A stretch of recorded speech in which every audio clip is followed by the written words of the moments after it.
Tous les êtres humains naissent libres et égaux en dignité et en droit. Ils sont doués de raison, de conscience et doivent agir les uns envers les autres dans un esprit de fraternité. Article 1er de la Déclaration universelle des droits de l'homme. Au nom de cette liberté et de cette fraternité, nous, comité de soutien au Dr Fejal et ses codétenus, lançons un appel aux instances internationales, aux organisations non gouvernementales, aux associations qui luttent pour les droits de l'homme, mais aussi aux États démocratiques et à tous ceux qui sont épris de liberté et de valeurs humaines à soutenir le comité. Pour rappeler à l'État algérien ses engagements internationaux en matière des droits de l'homme et des libertés individuelles, et pour exiger la libération immédiate et inconditionnelle des détenus d'opinion mozambiques. Le 9 juillet 2016 à 14 h, nous organiserons un rassemblement à la place de la République à Paris pour la libération des détenus mozambiques. Venez soutenir la liberté.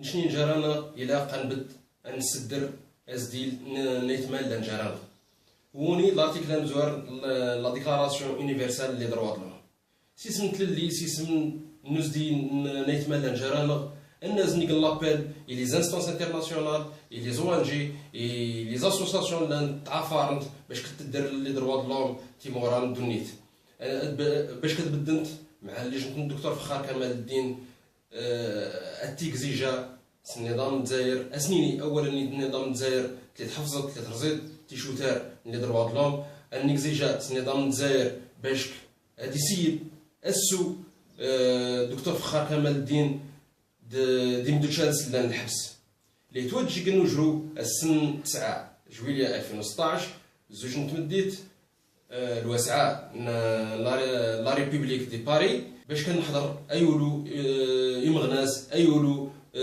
ميدنا ندافع على لي دروا دلوم انني سيبتاس الدكتور فخار كمال الدين ديم دوشالس تنمرت إمثال مرة تلالن ديال الليل ميادان ديال الحرمان ذو زرف ساعان تيزين ذو ميز دينين يسف كتسفركن ثجمات كدوية أما قراد زوارون ولغون غمضلان يزافان بودان أسيسم من تللين التجمتاكي أدن جارثي غرير يتسدوين تيقرا غلالين يتسد سيوين ورا نظار يتذوكليوين يتحرفن غفل قدار يزافن بودان يوناكي مياداين يويد مرة حملن تللين عدفكن ثيت يوسقاموني بدن سيديس دكتور كمال الدين فخار ديال دوكاليس أكرد نسمكتير مواليش الجزائري ذاك اللي لاقا ذي قدر أيني غفي يستنيان ذو حريش نيزافان بومدان التلليين تمانيين أكن دي سرح بلا العضير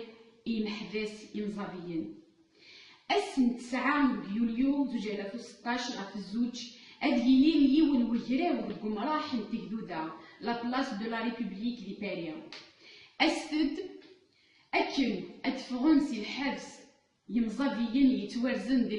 Alle Menschen sind frei und gleich an Würde und Rechten geboren. Sie sind mit Vernunft und Gewissen begabt und sollen einander im Geiste der Brüderlichkeit begegnen. So schreibt es die UNO-Menschenrechtskonventionen.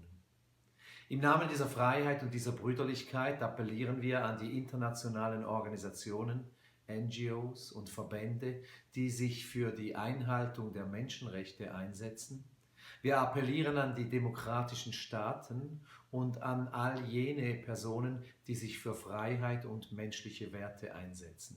Unterstützen Sie unser Komitee, das für die Freilassung von Kamaleddin Fejal kämpft und für die Freilassung seiner Mitgefangenen vom Bergervolk der Mzab.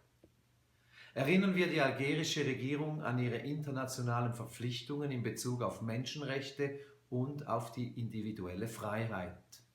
Am Samstag, 9. Juli 2016 um 14 Uhr gibt es eine Kundgebung auf der Place de la République in Paris. Die Menschen dort setzen sich genau dafür ein, für die Freilassung der Gefangenen des Berbervolkes Mzab. Kommen Sie auch und unterstützen Sie die Mzab im Kampf für ihre Freiheit.